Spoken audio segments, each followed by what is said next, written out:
Apesar de quaisquer objeções em contrário, é forçoso admitir que o papel desempenhado na causação dos sonhos pelas excitações sensoriais objetivas durante o sono permanece indiscutível.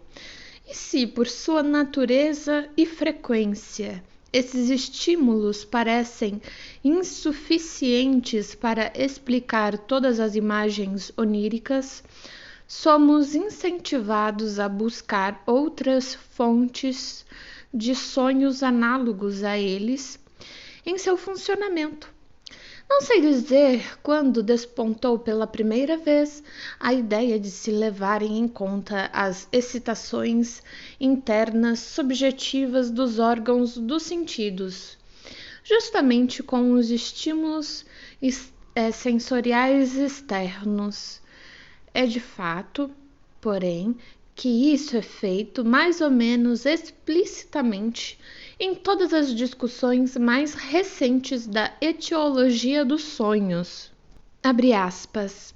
Um papel essencial é também desempenhado, creio eu, fecha aspas. Escreve Wundt, 1874. Abre aspas. Na produção das ilusões que ocorrem nos sonhos pelas sensações visuais e auditivas subjetivas que nos são familiares no estado de vigília, como as áreas amorfas de luminosidade que se tornam visíveis para nós quando o nosso campo visual é obscurecido, como o tinido ou o zumbido nos ouvidos e assim por diante. Especialmente importante entre elas são as excitações subjetivas da retina. É dessa forma que se deve explicar a notável tendência dos sonhos a fazerem surgir diante dos olhos objetos semelhantes ou idênticos em grande número. Vemos diante de nós inúmeros pássaros, borboletas, peixes, contas coloridas, flores, etc. Aqui, a poeira luminosa no campo obscurecido da visão assume uma forma fantástica e os numerosos pontos de que ela se compõe são incorporados ao sonho como um número equivalente de imagens separadas, e estas, em vista de sua mobilidade, são consideradas como objetos móveis. Isso também constitui, sem dúvida, a base da grande predileção demonstrada pelos sonhos por toda sorte de figuras de animais, pois a imensa variedade de tais formas pode se ajustar facilmente à forma específica assumida pelas imagens luminosas subjetivas. Fecha aspas. Como fontes de imagens oníricas, as excitações sensoriais subjetivas possuem a vantagem óbvia de não dependerem como as objetivas de circunstâncias fortuitas externas. Estão à mão, como se poderia dizer, sempre que delas se necessita como explicação, mas estão em desvantagem comparadas aos estímulos sensoriais objetivos, no sentido de que seu papel na instigação de um sonho é pouco ou nada acessível à confirmação e à experimentação.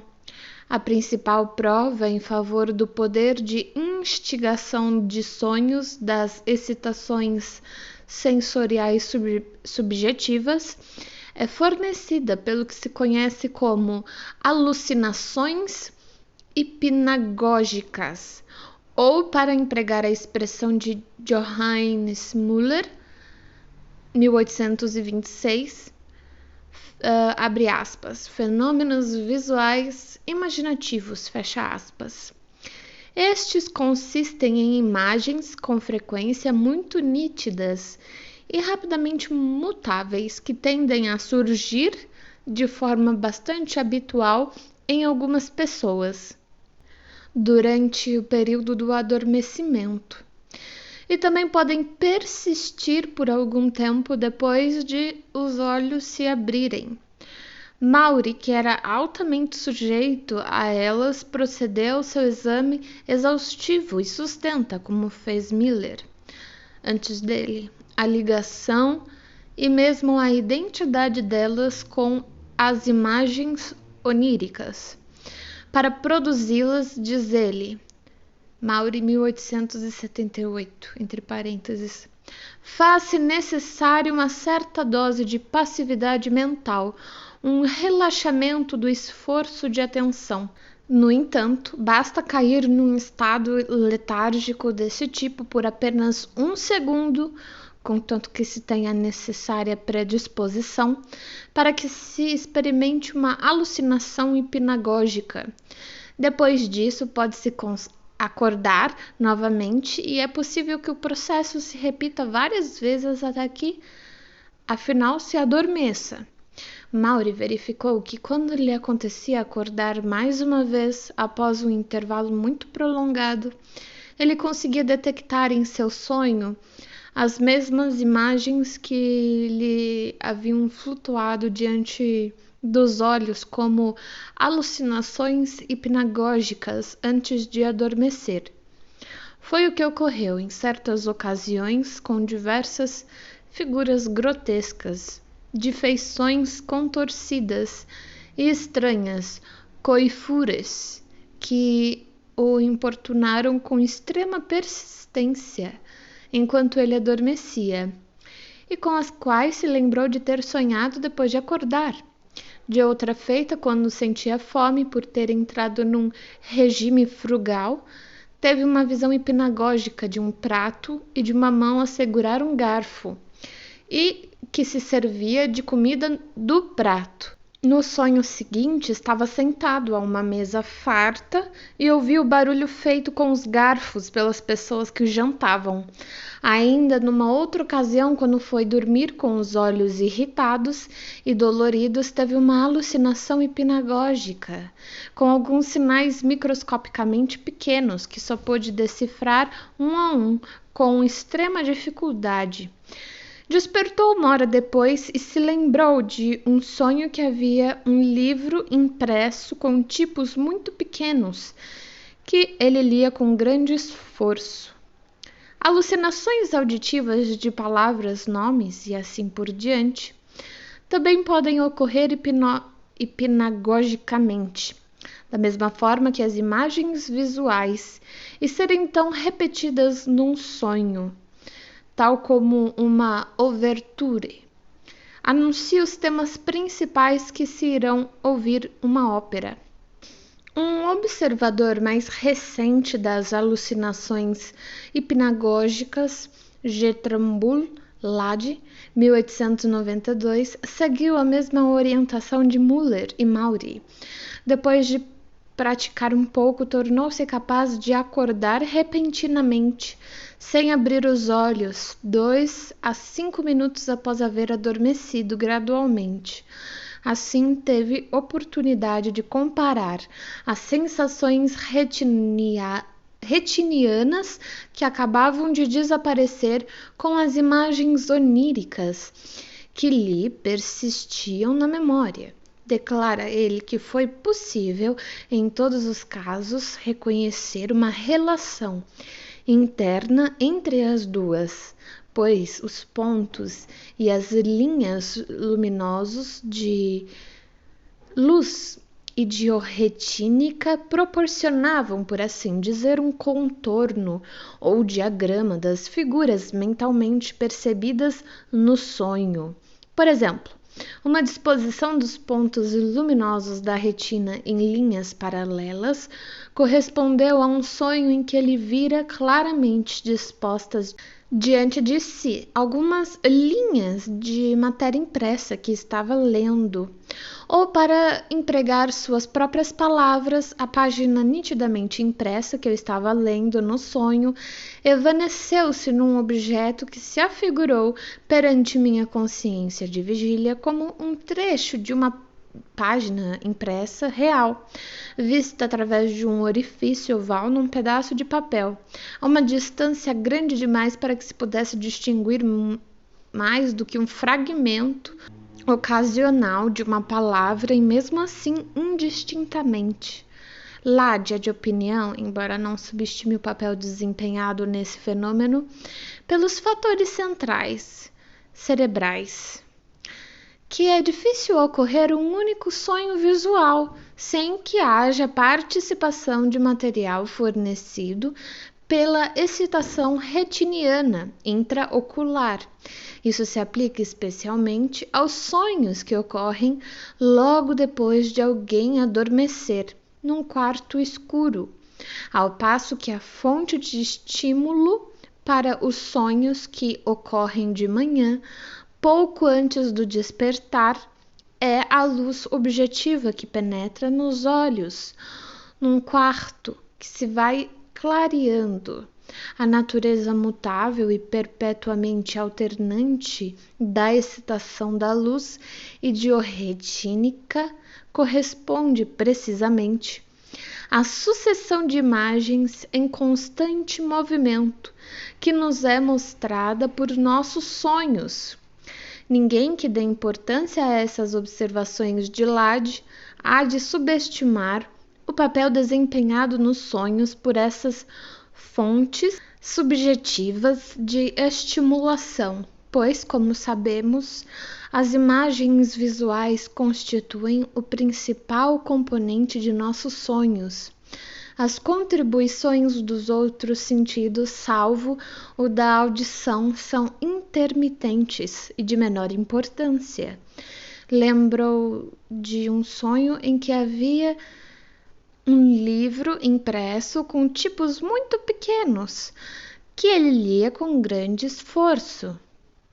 Alucinações auditivas de palavras, nomes e assim por diante também podem ocorrer hipnagogicamente, da mesma forma que as imagens visuais, e ser então repetidas num sonho, tal como uma ouverture anuncia os temas principais que irão ouvir numa ópera. Título C3: Estímulos somáticos orgânicos internos.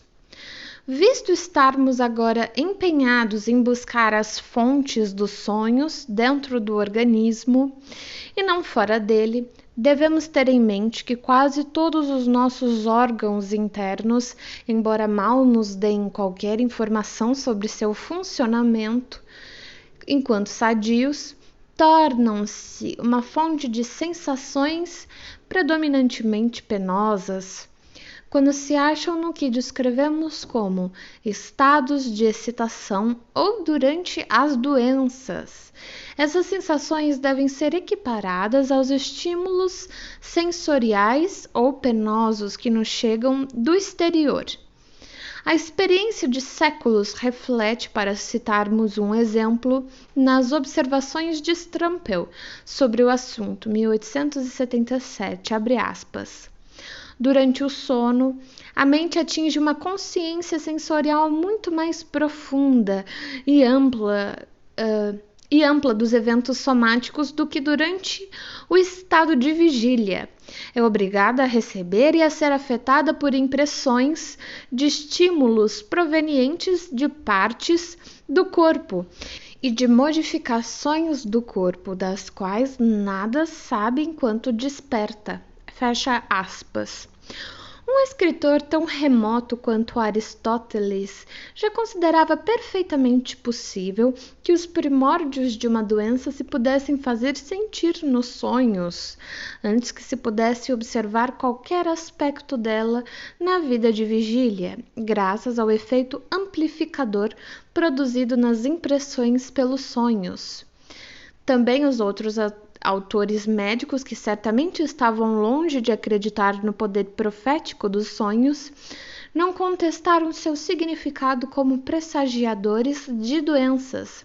Simon, 1888, e muitos outros autores mais antigos. Alguns exemplos de poder diagnosticador dos sonhos parecem ser invocados em épocas mais recentes.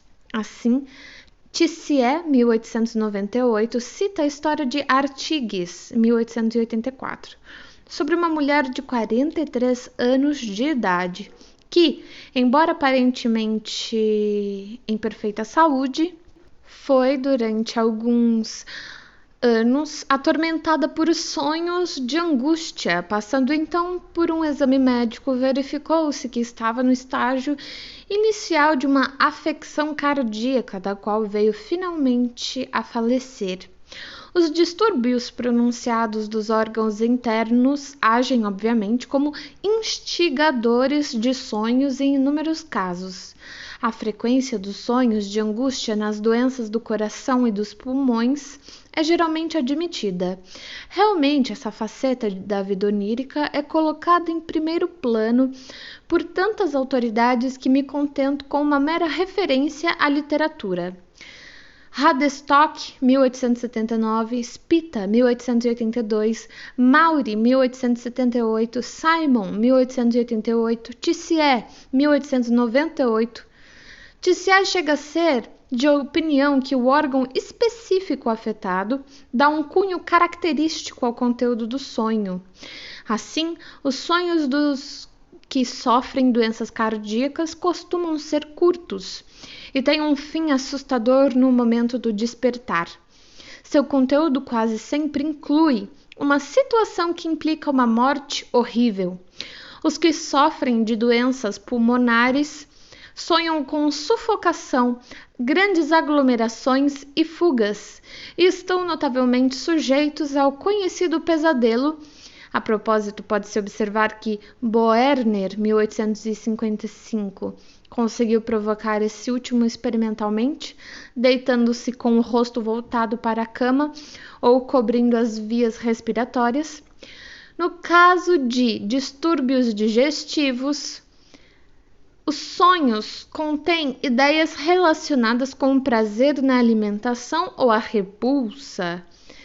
Finalmente, a influência da excitação sexual no conteúdo dos sonhos pode ser adequadamente apreciada por todos mediante sua própria experiência, e fornece a teoria de que os sonhos são provocados por estímulos orgânicos em seu mais poderoso apoio. Além disso, ninguém que consulte a literatura sobre o assunto poderá deixar de notar que alguns autores como Maury, 1878, e Weygandit, 1893, foram levados ao estudo dos problemas oníricos pelo efeito de suas próprias doenças sobre o conteúdo dos seus sonhos. Não obstante, embora fatos estejam verificados sem sombra de dúvida, sua importância para o estudo das fontes dos sonhos não é tão grande como se poderia esperar. Os sonhos são fenômenos que ocorrem em pessoas sadias, talvez em todos, talvez todas as noites, e é óbvio que a doença orgânica não pode ser incluída entre suas condições indispensáveis. E o que nos interessa não é a origem de certos sonhos especiais, mas a fonte que provoca os sonhos comuns das pessoas normais.